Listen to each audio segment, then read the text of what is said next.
Hey everybody, this is Doc G, and this is Rewind Week on Earn and Invest. Today we're going to talk about burnout. Burnout in life, burnout in your finances, and burnout as a physician. This is a great conversation and relevant just as much today as it was a year and a half ago when we originally recorded it. Remember, since this is a rewind episode, the podcast at the time was called What's Up Next, and you'll hear the dulcet tones of my former partner, Paul Thompson. I hope you enjoy it, but first I wanted to thank one of my sponsors. In 2020, I think many of us did a lot of self-reflection. One topic that has really surfaced post-2020 is giving back. How can we make a difference in someone else's life? And is it possible to do good for others while actually making money? I'm really glad to share with you our new partner, Equity and Help, literally, helps you do exactly that.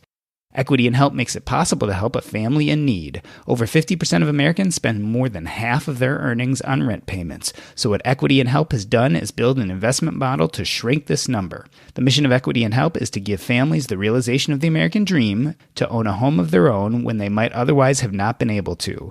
You can speak to a so-called philanthro investor at Equity and Help. Just visit equityandhelp.com/podcast. Again, that's equityandhelp.com/podcast. This is Melisa Blevins. This is Bill Yount. This is Scott Sherman. Hey, this is Jeff, the Happy Philosopher. And this is Doc G, and you're listening to the Earn and Invest podcast. So, Paul Thompson, what's up next? Hey, Doc, I think everybody's going to really enjoy this conversation because it is a phenomena that we are all dealing with. And it is, what is the role of burnout in the path to financial independence? So we're going to have each of these guests talk about how it plays a role in their lives. And we'll go around and do a quick introduction. My name is Bill Yount, and you can find me at Pivot Points MD and Facebook group Financial Literacy Project. I'm interested in all things emergency with regards to also emergency financial care as well. My name is Melisa Blevins, and I run the site melissablevins.com. I actually call my site Perfection Hangover because I share the sober truth about money, blogging, and business. Yeah, my name is Scott Sherman. I blog at I Dream of Fire, and I'm a financial coach with Live Your Way Financial Coaching. All right. Well, my name is Jeff, and I am the Happy Philosopher. I blog over at thehappyphilosopher.com. I am a radiologist, been working about 15 years, and I had the privilege of going through massive burnout about 5 years into my career. And I kind of wandered through financial independence as sort of my path through burnout. All right, Jeff, I actually want to start with you. Your moniker is the Happy Philosopher, but I want to go to a time that wasn't so happy. Can you talk to me about your worst day of work ever? I don't know that there's any one day that stands out to me. There was a tipping point where I decided I was going to leave medicine. Looking back on it, I don't know what exactly it was. It was sort of death by 1,000 cuts for me that led to my burnout. It was the overall stress of the job combined with the tedium of it. So there wasn't really a specific day. It was cumulative. Melisa, the same with you. Can you point back maybe to one of your days at Wells Fargo that it was enough, it was a triggering day, and you said, boy, this is as bad as it gets? Oh, I've got some stories about when I worked at Wells Fargo. Yeah, I was what's called a personal banker too. So I did a lot of the consumer side of bank accounts and all of that and loans. I worked with a lot of business partners to refer loans and different products to the other lines of business in the bank. And we also were out a branch manager. So we didn't have a branch manager, and Wells Fargo is notorious for sales. So as a personal banker too, I was to step up and manage all of the conference calls and the teller line and the other personal bankers and CSRs. And it was absolutely exhausting. And I was going, I'm getting paid $36,000 a year to sit here for 2,080 hours a year and do what? You know, I didn't feel like I was really helping anyone. I didn't feel like I was really able to even help the customers walking in because I spent most of my time on conference calls talking numbers for the branch, talking about how we were going to go out and bug people in Walmart parking lots to try to get them to open checking accounts, which, you know, in my opinion, is not going to really even benefit the bank to the full potential that they should be focusing on. Bill, I'm sure as an emergency room physician, you unfortunately can have many bad days. Can you talk to us about one of the most significant? Seems sometimes like every day is somebody's worst bad day. So I deal with that on a daily basis. But one comes to mind when you ask me that question. It's pretty much my worst nightmare. I had the distinct privilege to take care of a family whose son hung himself. And my sons were the same age as this son that came in, this child. And the paramedics had done everything they could. As it turned out, the parent was also a paramedic, so it was in the medical family. It was a very intimate experience in a small community.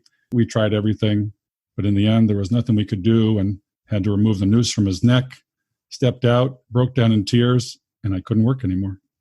Scott, can you point to a single day that you were working? I know you eventually took a mini retirement. Was there one day specifically that stood out that made you want to leave?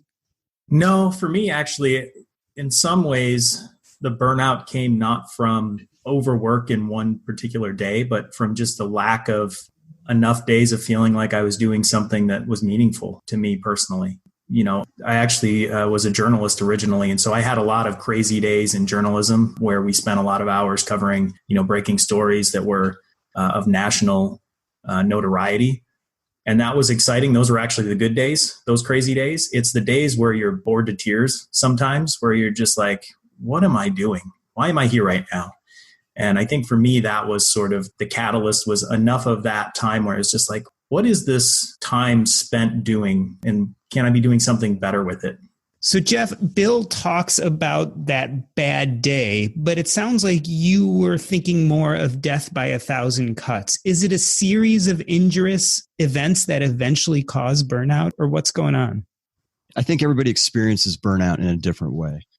Sometimes it is just not a good fit with the job, the specific job or the career, or it can be, just chronic stress or long hours.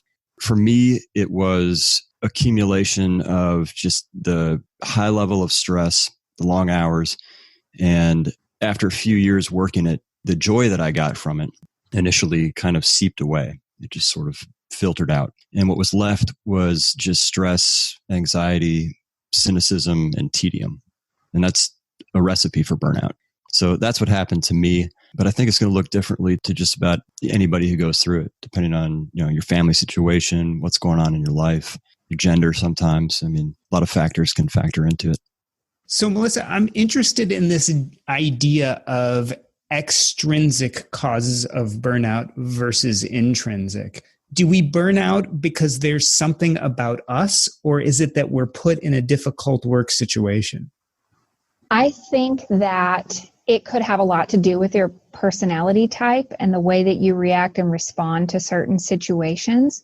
For instance, if you have the weight of the world on your shoulders with regards to your household, to your finances, to your job, to external factor relationships and things like that, it's going to affect how you react, period. And certain people are adept to react in a more calm and collected manner than others. Some people just completely crumble and fall apart.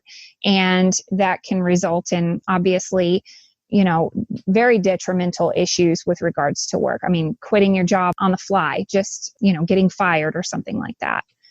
Sometimes it's external factors and sometimes it's just your own personality type just sabotaging you. Scott, you decided to do a mini retirement. Was it because you were changing or the job was changing? So my career arc has been interesting in that when I came up in newspapers, I kind of didn't have the same job or job title more than about 18 months or 2 years. Every 18 months to 2 years, my employer kind of threw a new challenge at me.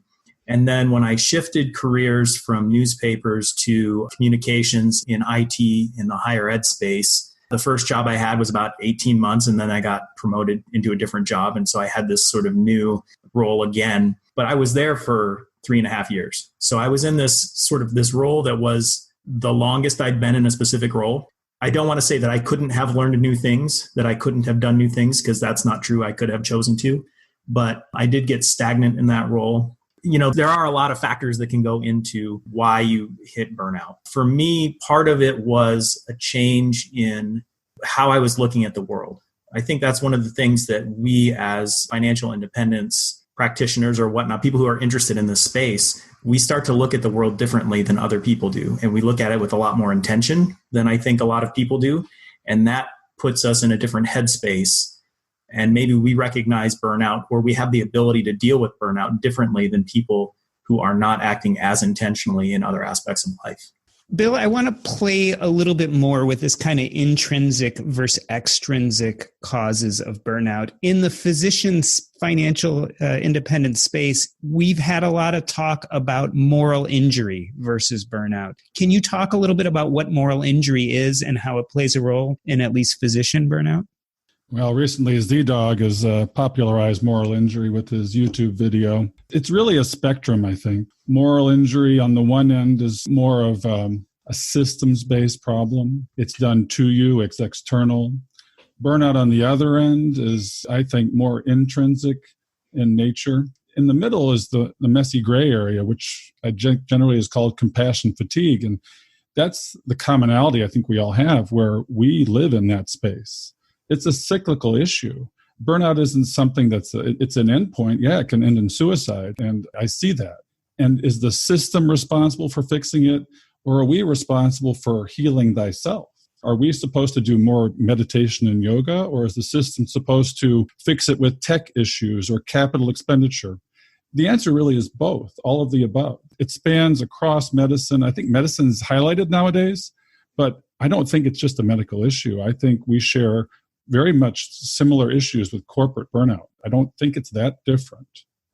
So what you, Bill, were talking about is Z-Dog MD put out a video where he talked about burnout versus moral injury. And what I've seen is that a lot of people describe burnout as physical and emotional exhaustion, whereas moral injury is being put in a position where you can't do what you feel is right because the system is stopping you from doing what you feel is morally correct. And a lot of doctors have been saying that often when it comes to patient care, they know the right thing to do, but they feel tied down by medical policy and medical legal concerns, and that leads to a crisis. And Jeff, when it comes to physicians, I've heard a lot of people use the term PTSD, post-traumatic stress disorder. Do you think that's a model for burnout in our community? I actually do. I think there's a lot of overlap between PTSD and burnout. I'm certainly not an expert on PTSD, so I wouldn't want to just go off the cuff here and say something incorrect. But for me, like when I came out of residency, just the sound of my pager would make my heart rate go up. I think I had a little bit of micro PTSD just from doing a residency. I think we all do. Just to kind of circle back on what Bill was saying earlier, because I find it kind of interesting, the internal versus external. I think at the end of the day, the way I think of it and frame it is, what do we have control over? We really only have control over our own personal sphere of influence and a lot of what's going on internally. We really don't have a lot of control on an individual level over the system. You're not going to be able to change your hospital system or, reimbursement or the medical legal system without really a lot of energy. And even then, you're probably just going to nudge it slightly. So the way I approach burnout was from a personal, what can I do to be more resilient, to either change my specific job or specific situation? In my case, going part-time was very helpful. So, Melisa, when you were at Wells Fargo, did you feel like you could change the system to make it more comfortable for you? And how did you know when it was time to leave? Well, in a corporate setting, when you have, I'll just say, bigwigs in another city, pulling the strings and telling you exactly what to do, you kind of do feel like a puppet. You have to follow their rules and their systems that are in place. They don't want to hear that 45-minute meetings 3 times a day are a waste of time. They don't want to hear that it's pulling you away from the actual customers and helping them with their needs. So I don't feel that in a lot of the corporate setting that the higher ups actually listen to you and value your opinion. I feel like they think they know what's best and they're going to do it their way no matter what. And finally, that's where I was at. Conference calls every day, running the manager's job without the manager's pay, without any recognition, without any help. and just really running on a bare bones staff and just absolutely exhausted and feeling defeated and crying every night. That's when I decided to get my real estate license. So I began studying in the evenings after work or in the mornings before I went into work. And I didn't look back. I haven't been back in a bank since then. Was there any voices in your life, either your own or family or friends, who said, you're up crying every night, buck up?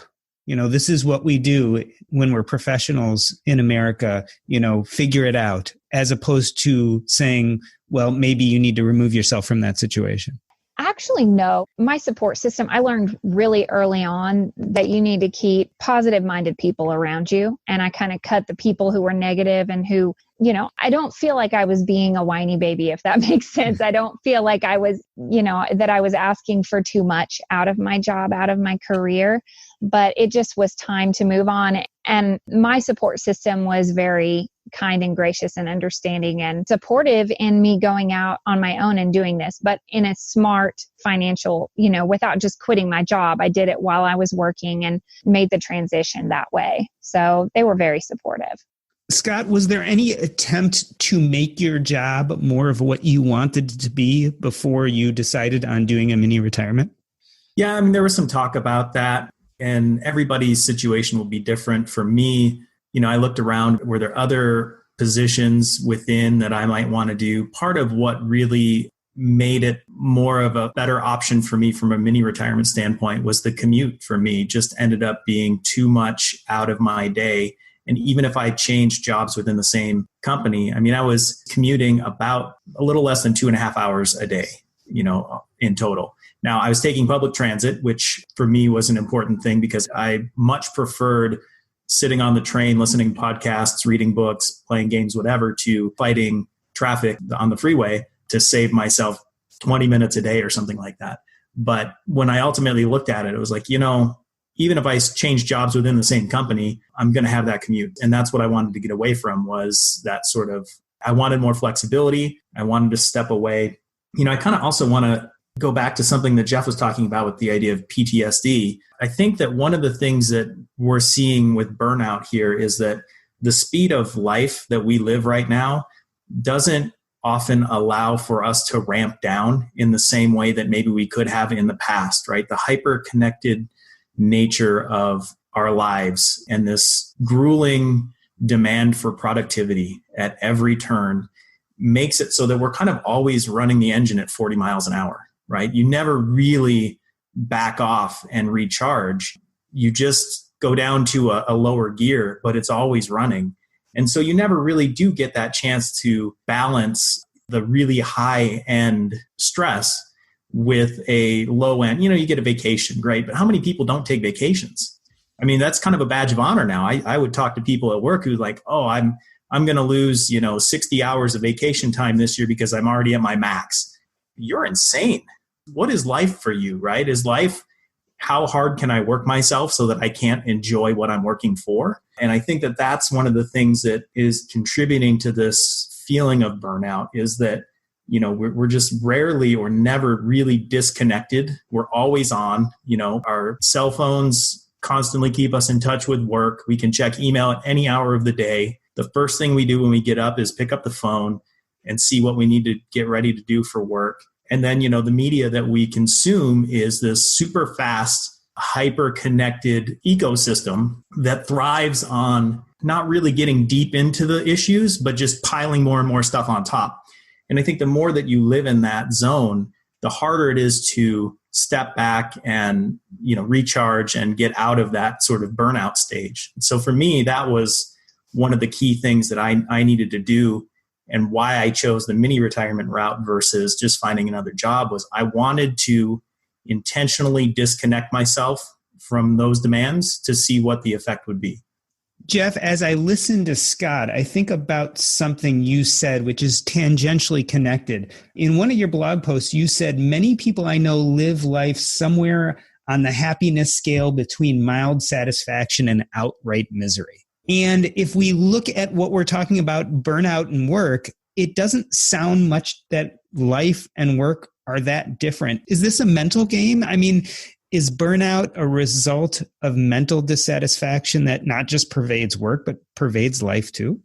Well, yeah, I think that's an interesting point. It seems like the lines between work and the rest of our life is being blurred and made more indistinct, due to multiple factors. Just, the social media being always connected. I think it looks different in medicine than it does, in banking or corporate America.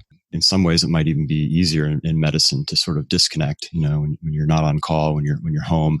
You are disconnected. It's going to depend on specialty, of course. But yeah, I think that we have a tendency to design our lives to be miserable and to sort of predispose us to burnout. Working 60 hours a week and being on call and having all this stress in your life. I mean, life doesn't really have to be like that. Most of us could work a lot less and make a little bit less money and be happier, but we don't. We just don't design our life that way. And it's interesting and kind of depressing that we do this. But again, from a system standpoint, it's really hard to change the system. Say, I'm going to go on a system where everybody works less and makes a little bit less money. There just aren't that many systems out there that are set up that way. So you have to kind of design your own system. That's a perfect transition into what I was about to ask, Jeff, is how do you design your life in such a way that it kind of fights against this phenomenon that we're talking about that Scott so perfectly illustrated in his description of what burnout is and the life and the world that we find ourselves in. How do you cope with this? So I would actually like to give each of you a chance to just kind of jump in and answer or give us some advice to those who are listening. If you're dealing with this kind of burnout, what you've done in your life and what maybe would be a good suggestion to dealing with this. Bill, you can go ahead. Well, I didn't know I was burned out, and I didn't know about FI. I just knew it didn't feel right. And I knew we needed to slow down. We got caught in the same commute thing. My wife and I were going a bit different directions. The kids were in the middle. The hedonic treadmill kept getting faster and faster. I could feel it. It was very visceral. And then we said, you know what? We got to do something different. We got to slow down. We got to bring it all under one roof. We got to get in the same house, have dinner together. And so we moved. We geo-arbitraged. I didn't know what that was. I found out later. It was sort of a cart before the horse situation. But we moved from Chicago to Tennessee. And we started life again at a time where it was our kids were at the right time for that transition. It wasn't easy. There was sort of culture shock, but we've grown to it. And it really did achieve all the things we were hoping to achieve. And then we got us on the path. And I figured out what the path was. And all of a sudden, everything started getting names later. But the key was to say, just to take action and realize that this has one endpoint and we got to slow it down. And what was the difference about Tennessee and your circumstances that made the difference? My commute was 10 minutes. The kids' school was just around the corner. I could go to their events. My wife, her job was 10 minutes away. We were home more. We spent much more quality family time. And the work was more palatable. It balanced things out again. Balance. I think that's often the word that is used now, is trying to figure out to get that balance. Melisa, this is something you talk about quite a bit in your material. What is your thoughts about this, and what advice do you give on balance to the audience on how to deal with this and change your life around what you actually want versus this burnout? Well, I think that there's two key factors that can really help anybody achieve a better work-life balance, and that is automation and delegation. As much as you can automate things in your life to automatically happen for you, whether that's scheduling your bill pays to happen automatically, paying yourself first, pre-tax retirement, any of that kind of stuff. I mean, that's just from a financial aspect. But anything you can set up, schedule to do automatically, and then delegate, help, ask for help, and get others involved in helping out. I mean, if you run a team of, say, a lot of you are in the physician field, if you run a team with, say, 3 nurses and 4 CNAs, you need to have each and every one of them to have a specific purpose that's going to help make everything run smoothly. When I was in the banking field, while I wasn't the branch manager, as I was operating as a branch manager, it needed to run as if I wasn't there, as if they didn't have a branch manager when I wasn't there. So if I was out of the office on vacation, for instance, when I came back, I wasn't coming into a disaster, because that's another issue in and of itself, is when you're not there, if you have to take a sick day with the kids and come back into the office, you're overwhelmed and you're just dreading the thought of what you have to walk into and the catching up you're going to have to do. So, Scott, is financial independence then the answer to burnout? I mean, we've talked about some of the other possibilities. You did a mini retirement. Is financial independence the ultimate way to avoid burnout? No, not at all. Because how many times have we heard people say you have to be running to something rather than running from something, right? The principles of financial independence enable you to have more options available to you to choose what it is that you want to do at that point in time. I think to avoid burnout, what people really need to do fairly regularly is revisit their core values. Do a core values exercise and find out what are the core values that I hold right now. And those are going to change over time, right? They should. If they're not changing over time, you're probably not growing as a person. And that's another issue that's going to lead to a different kind of burnout. But, do these core values exercises. If you have a family, even if you don't, but especially if you have a family, dream together, do a desired end state. What is it that we're trying to do here ultimately? If that's, 20 years, 10 years, 5 years, 3 years, 1 year down the road, what is it that we're trying to do? And then how do we reverse engineer the result that we want, right? How do we get there? And I think that the principles of FI allow you to be able to do that with much more latitude than you might otherwise if you're, right up against spending every dollar you make and then some, like a lot of people do. And then they're in burnout and they have no escape route whatsoever. I totally resonate with that. We can look at death like by 1,000 cuts, but the way to avoid that is to exactly reverse engineer your life. Begin with the end in mind, dream big dreams, break them down into goals, break them down into things that you can do every month that gets you somewhere 10 years from now. Do it with your wife, do it with your kids. It's a mutual journey. I totally agree with that. And it wasn't until I got off the treadmill and started looking to the horizon that I realized that FI is just a tool. Financial independence, and actually it can be a problem too. If you get too enamored with FI, you can run on that treadmill and you can't keep up with the FI Joneses. You'll lose to them too, because somebody's always doing it better than you. And so in order to achieve balance, you've got to have your eyes on the horizon. You won't get seasick, right?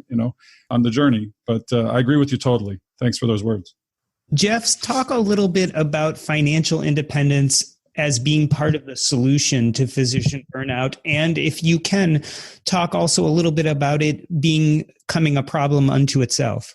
So I agree with what was said earlier by several people, actually, that financial independence isn't really the answer to burnout. It's not like if I'm burned out, becoming financially independent or going down that path is going to get rid of the burnout. It doesn't. That's sort of the path that I went down, and I can tell you it doesn't really work. Burnout is really, the way I frame it, is an imbalance between the things that deplete you and the things that recharge you. And the way I look at financial independence is that by achieving a higher degree of financial independence, it gives you more options. It gives you more freedom in the future to make those decisions. Like, I'm not going to take call or work nights. I'm going to sell those shifts, or I'm going to work part-time, or I'm going to leave this job and take another one that doesn't make quite as much. If you live with some degree of frugality and are increasing your financial freedom, you have more options in the future. So FI, I agree, is a tool, but it's not really directly related to getting rid of burnout. I think for me, one of the big things that helped me is to frame it again as getting rid of things that deplete you. So a lot of people try to add things to their life when they're not feeling well. They'll go buy some shoes or a new car, or add some activities they think will make them happy. But really, I found that getting rid of the negative, saying no to relationships and commitments and things that don't serve you, and getting rid of the negative things, it's more bang for the buck than just trying to add a bunch of positive things, at least initially. And Jeff, you talk here about mindset, and I believe you said in the past that you decided to go part-time at some point, and that relieved your burnout before you actually took the action and cut your hours. Is that right? Kind of. When I was about 5 years into my career, there was some trigger. The only way I knew how to get out of this was just to become FI and quit. That was my plan. And I came home one night and told my wife, I can't do this anymore. I can't do this long term. I'm going to work 5 more years and then I'm done. And I sat down and was very proud of myself for coming up with this plan. But after about 5 minutes, I said, I'm still burned out and I still have to go to work tomorrow. And I don't know how many days 5 years is, but it's a lot. It's a lot of, call shifts and things that are burning me out. So it took me a while, but I decided that for me personally, going half-time, going part-time would be the solution. And that was a better idea than just working in burnout for 5 years and quitting completely. But it took me a couple years to actually engineer the job that I have now, which is a job share, a part-time job share. And by doing all these other things, getting rid of negatives in my life, optimizing things like mindset, meditation, gratitude, and diet and exercise, and all these things, I found that those next 2 years were a lot better. I sort of emerged from the burnout. I still love part-time, but when I went part-time, I realized that I could keep doing this full-time and have some semblance of happiness. But just for me, the part-time was better. Do you think it was about control, that when your mind clicked and you said that I could pull off part-time, that knowing that you had the control gave you some peace of mind? I think at that point, having the options and, having gone down this path towards FI, I think FI is the long game. Frugality, FI, that's the long game. Eventually you get to a point where you realize that you do have a lot of options. And I think that does help with the burnout.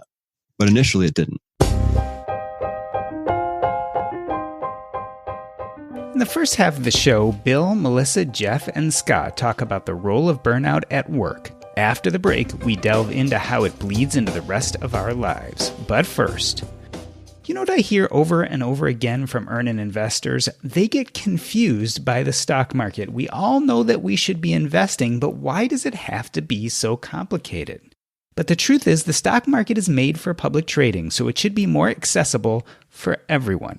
That's why I joined Public.com, the investing social network where you can buy stocks and fractional shares and also share ideas with a community of investors.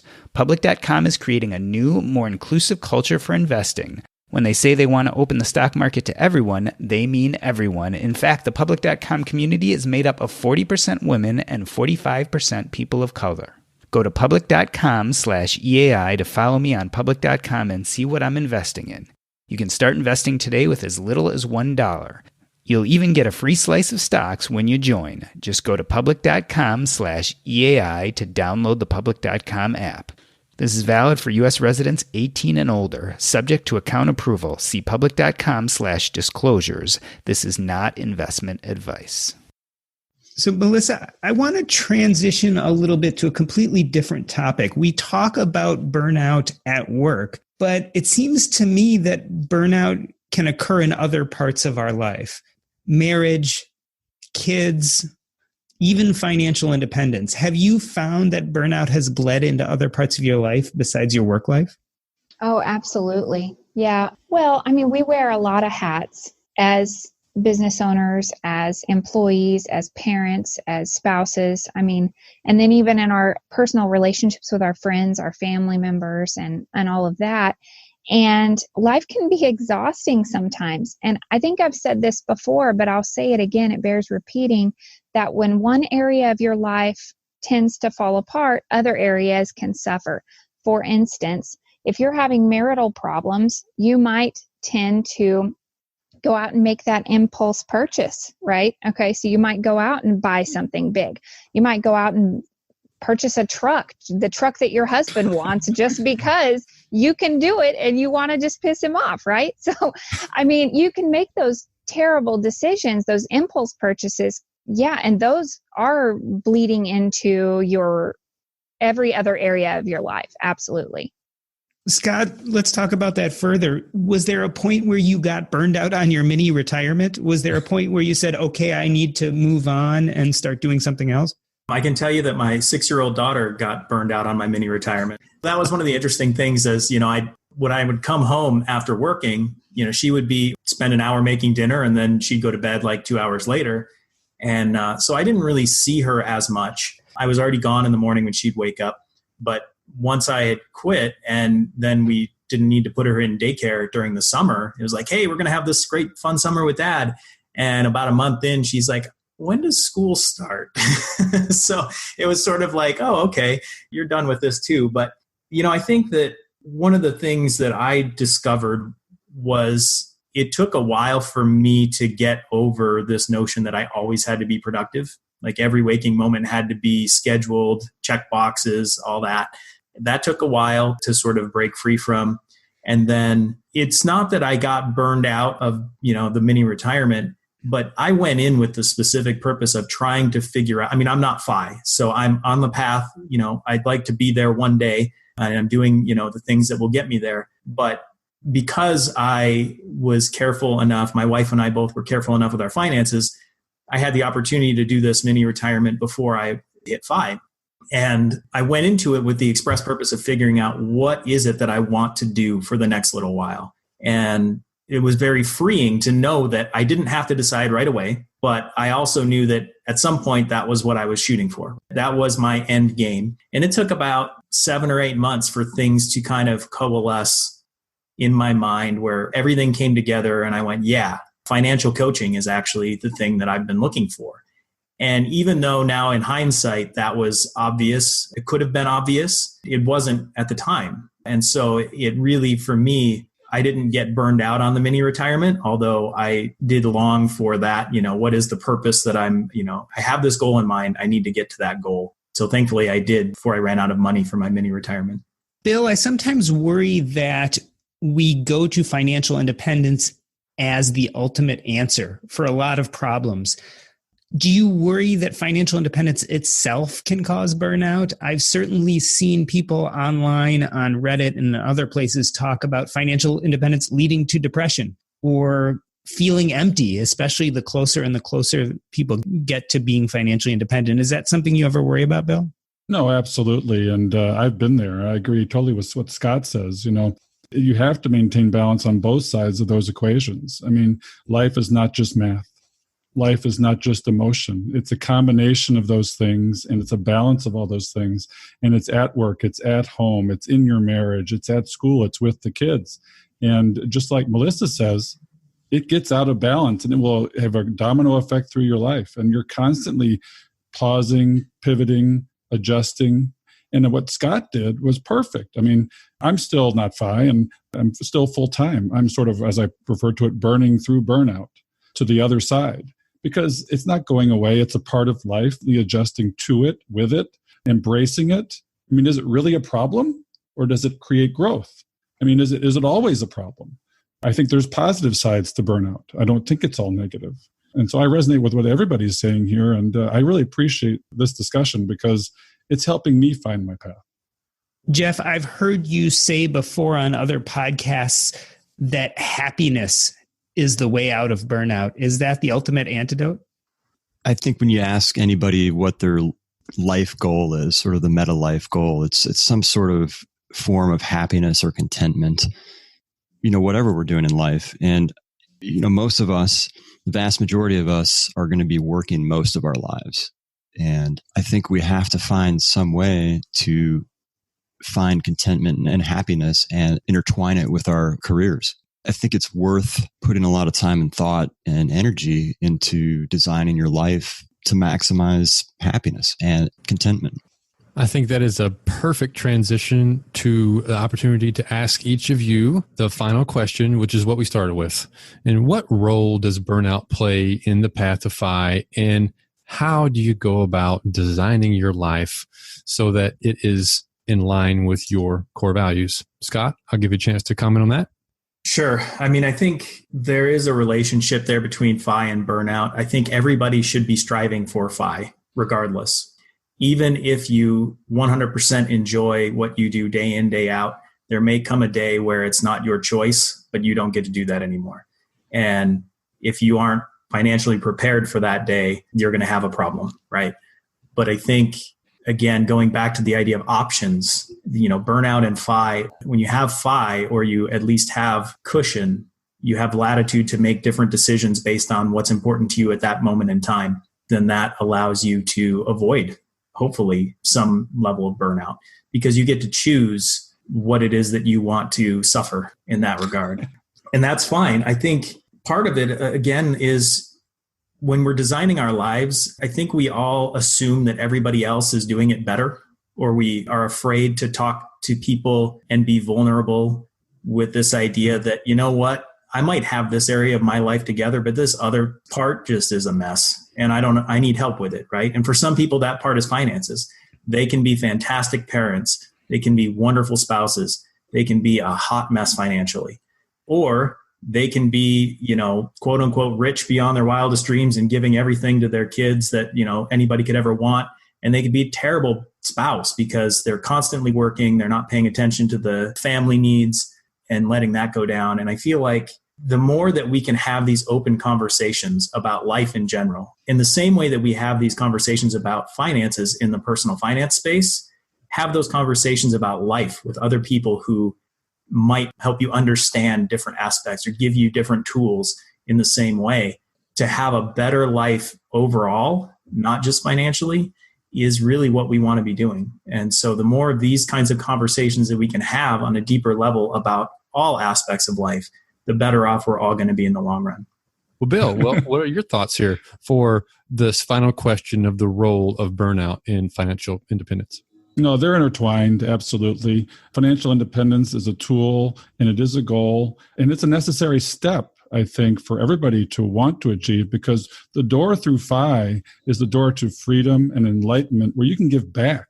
You can take the time and the space like Scott does to do the half retirement and give back to his family to the point where his daughter's annoyed. And that's great. I'm glad she's annoyed. She should be annoyed. My kids, I annoy them too. But it helps you achieve balance. It gives you the freedom to breathe, see the top of the mountain, enjoy it with somebody else, and have the experiences that we're all after that amount to our happiness. Jeff, do you have any philosophic words of wisdom for us on this path to financial independence and how it relates to burnout? I want to speak maybe specifically to physician crowd, because that's where I'm coming from. That's where my headspace is. The incidence of burnout is so high in the medical profession, not just physicians, others in medicine, but I'm speaking specifically about physicians. The suicide rate is about 2 times higher than the national average. It's a real problem, and FI makes designing your life easier in the future. It's not going to prevent burnout tomorrow, but you should be thinking about FI before you're burned out to give you options in the future to change your life and to really design the life that you love. I love that, because for so many people who talk about financial independence, it is some sort of trigger in their life that we might consider burnout is what makes them go and find this path. And by then it might be a little bit too late, and you find yourself on this next 5-year slog of still being burned out and then trying to gain financial independence as well. So I'm really glad you made that comment.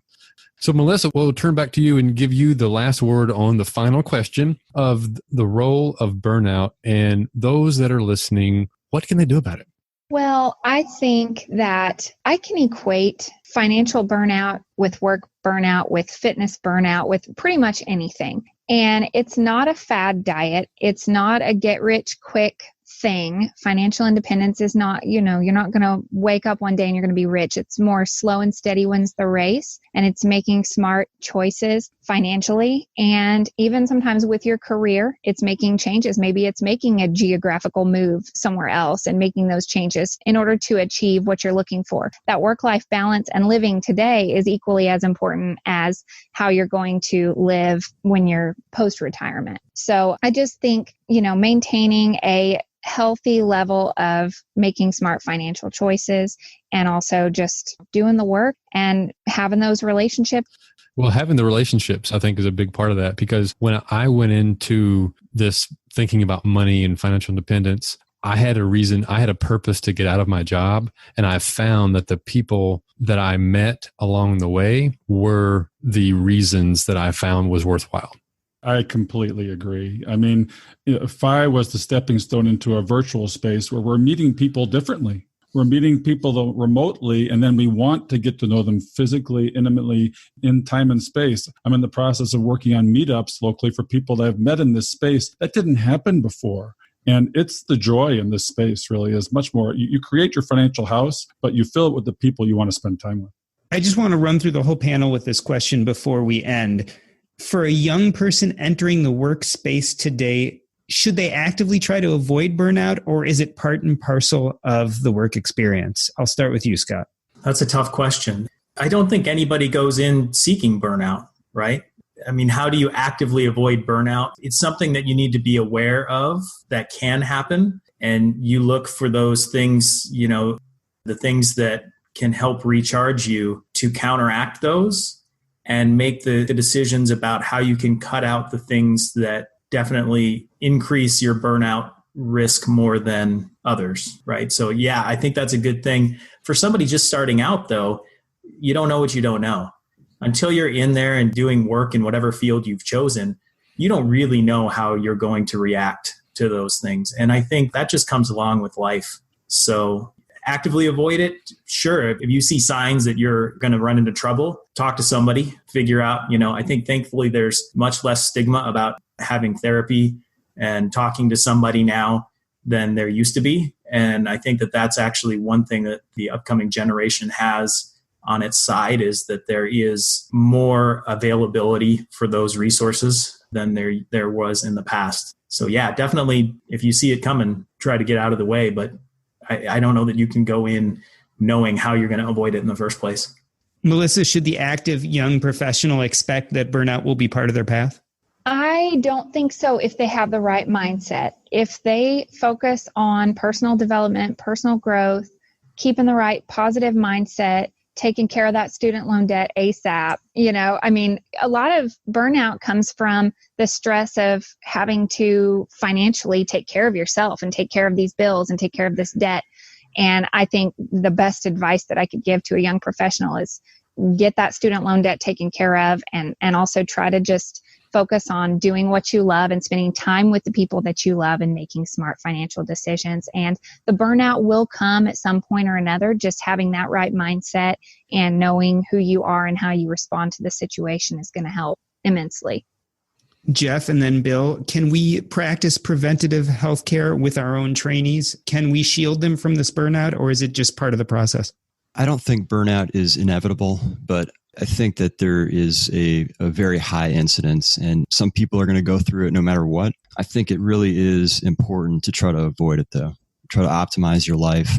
Try to get into a job that has a high pretest probability for you not burning out. You have to know yourself. You have to know, have some idea of your propensity towards burnout and take appropriate action.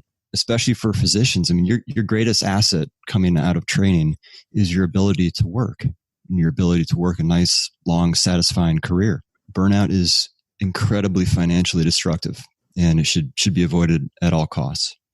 I think this generation has both the skills to avoid it because they're very adaptive. This generation coming up, they're used to, adapting as the weather changes in the economy of their lives. By the same token, they're not as connected. There's a lot of technology and there's distance, and it's all Snapchat, and it's not the face-to-face conversations that they really need when burnout hits, because burnout happens when you become master of your field and you get bored, and that's going to happen. Boredom is a recursive phenomenon.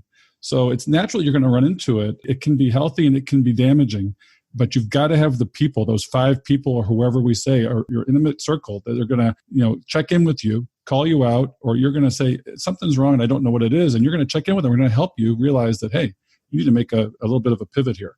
So they have both the skills, but then they're going to be challenged. I'm worried about my kids because the relationships come second, it seems sometimes. Well, Bill, thank you for that insight. And we'd like to give everybody a chance to find out how to get a hold of you and ask the question, what is up next for Bill? Well, you can find me at the Financial Literacy Project. I'm very passionate about financial literacy for everyone. It's an open source forum. I mean, it's a closed group, but anybody can come in and share in the conversation and help others join the path. I want to find a way to get people in this space that are too scared to be here. That's the challenge. And to keep them there once they're there. It can be off-putting. And I also have a hibernating website, Pivot Points MD. Got a lot of thought about how I'm going to give back in this space and share the lessons I've learned all the hard way. Well, thank you for joining us today. Melisa, how about you? Where can we find you and what is up next for you?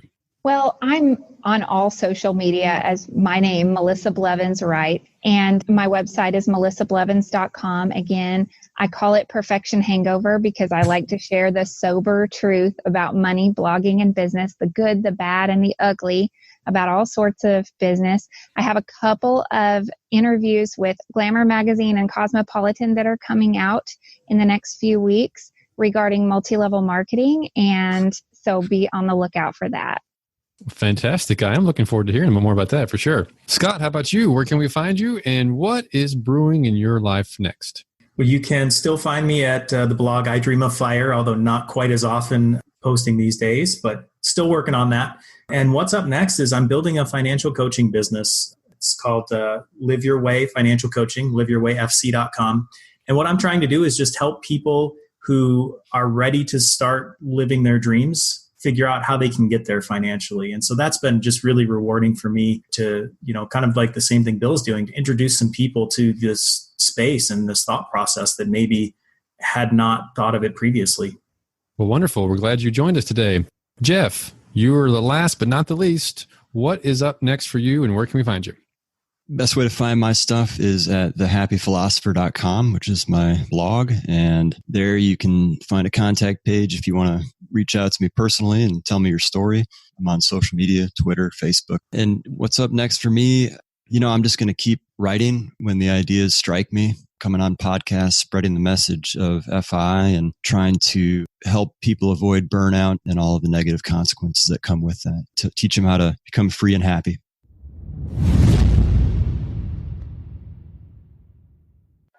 All right. Well, this has been the What's Up Next podcast. On behalf of myself, Doc G, and my co-host, Paul Thompson, we wanted to thank Bill Yount, Jeff, the Happy Philosopher, Melisa Blevins, and Scott Sherman. That's a wrap.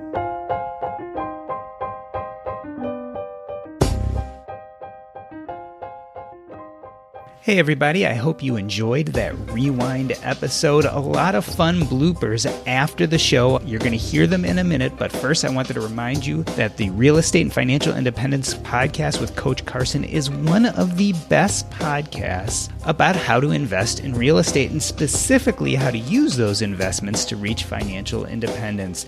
He really has two major types of episodes. One is in which he himself is giving you the tips and tricks to the industry. He's teaching you how to be a real estate investor.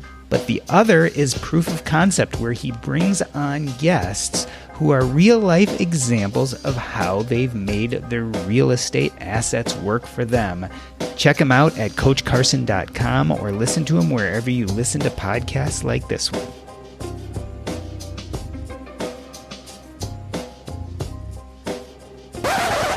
This is Melisa Blevins, and you're listening to the What's Next podcast. No! That's going in the blooper reel. What? Was it What's Up? The What's Up Next podcast. What's up next? Okay, shit. And Melissa, you used to work at Wells Fargo, right? I did, yeah, unfortunately. I like the blooper parts already. Yeah. Oh my gosh, guys. I put together my bloopers for my YouTube channel from last year. I was standing outside and there were tractors just passing me. And I was like, what in the heck is going on? And like, tractors. I'm like, it's a farmers only commercial. That's what you get for living outside of Springfield. Mm-hmm. All right, Bill, you ready to go? Sure. Can you do it in one take, you think? I'll give it my best shot. Okay, on 3, 2, 1. This is Bill Yount, and you're listening to the What's Up Next podcast. Makes you look bad, Melissa. Shit, All right. Damn. I'm gonna need a glass of wine for this. Hey, Scott, are you going to use your name, or do you want Dreamer in Chief, or do you care? Let's give Jeff a second to get on here so he doesn't add me to the blooper reel. We were counting on that, actually. Yeah. We actually just texted him, said, hey, Jeff, get on real quick. Yeah, right. Hurry up. In the middle. So we'll have you do the same thing. And I would probably recommend, if you can, to write down the name of the episode or of the podcast. It's the What's Up Next podcast. Right, Melissa? Because I effed it up. To put it lightly. And even after we really prompted her to write it down, she said, oh, Yeah. I got it. I started and then I stopped. And then I messed it up. She didn't write it down. On 3, 2, 1. Hey, this is Jeff, the Happy Philosopher, and God dang it. All right. Melissa's very happy with you. Wait, say it again, what you said. I know it's the What's Up podcast. And you're listening to the What's Up Next podcast. Great job, guys. Woo-hoo. Awesome. That's fun. Heavy shit. Yeah. Yeah. Are you going to edit out my, I don't know what the just show a picture of me with a wine glass. Like, We're actually That'd be in we're going to the highlight. outtakes, taking right? money? I'm not sure. I'm not sure we laughed at Burnout in the face enough. Yeah. That's okay. Because With goats and Wait, fact, did you say with goats? What about you don't need a laugh track. Just use that, Paul. Just a goat track. Yeah, Oh, Melissa just gave you a goat track that we did ad nauseum. Oh my that's gosh. 2 or 3 goat tracks. I can already hear that. Where was she? We did a financial independence and beer episode. Melissa, where were you? If you could have just inserted that sound She's all offended. from time Why to time. wasn't I invited to that one? Beer episode. I'm sorry. My reach is You thought limited. of me for burnout, but not beer? Well, here's the thing: the Venn I'm kind of insulted as well. the Venn diagram for We people have- who like beer and people who like FI is like one big circle. So Yes. you know, You have to drink to keep going. yeah. Yeah. Yeah. So Melissa, no matter how badly you mess up, we'll make you still sound good. Do you Wow, have Paul, that's rough. for Melissa, curse do words? you feel picked on here in this group already? I always feel picked on. I'm always the single female in the group, and I'm You got to always represent. always. Do you know what though? I think you can handle it. I have some pretty thick skin. It's almost like someone should put together a podcast where we get people together to have those conversations. That's a great idea. Do you guys want to start that? Yeah. Maybe we should try that out. I thought I was there. Well, me and Doc have another meeting to head off to, so we'll cut this one off. And Yeah, and thanks, guys. Thanks for your time. This was awesome. It was a pleasure. It was a pleasure meeting all of you. I look forward to staying in touch. for sure. Yeah, absolutely. Take care. I'm kidding. Nice to meet you guys too. If we're not friends on social, other than Bill, because he's just disconnecting. He's like, screw this. I'm over it. No, I really, no. Are you going to scream some more? I'll stay on if you're going to scream some more, Melissa, because I enjoy that. Okay. Bye, guys. Bye-bye. Thank See you later. Take care. Thank you. See ya.